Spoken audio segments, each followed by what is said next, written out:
Good morning, students. This is your revision class for chapter 4, Health and Hygiene. So in this revision we will be touching some important points. Now you should know the definition of health.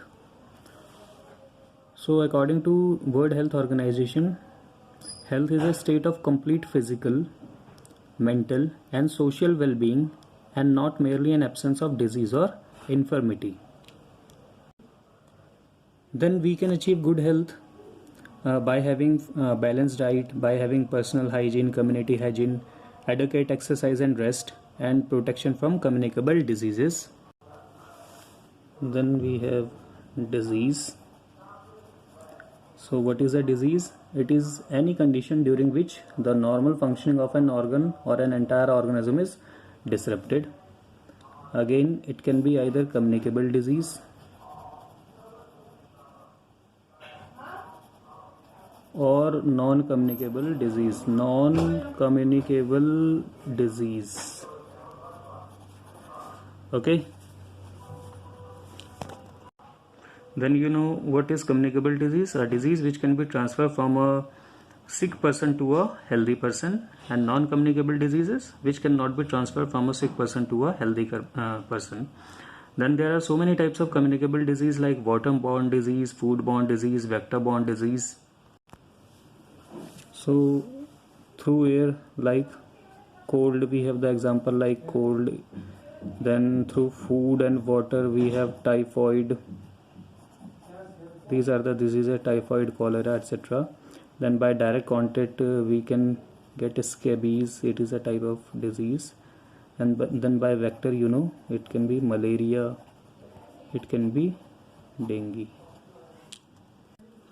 Then we have non-communicable diseases like nutritional deficiency diseases such as protein, energy, malnutrition. Here we have already discussed kwashiorkor and marasmus, which is a child-related disease. Then we have like diabetes, heart disease, cancer, renal means related to kidney. So kidney diseases are there. So all these diseases, they cannot be transferred from one person to another person. So that's why they can be considered non-communicable diseases. Then we have degenerative diseases. These diseases, they are related to age. So because of old age we are going to have certain more diseases like arthritis, cataract, Alzheimer disease and Parkinson's disease. Then we can have allergies also. I told you what is the meaning of allergy. Our own immunity works excessively and in turn we get hurt.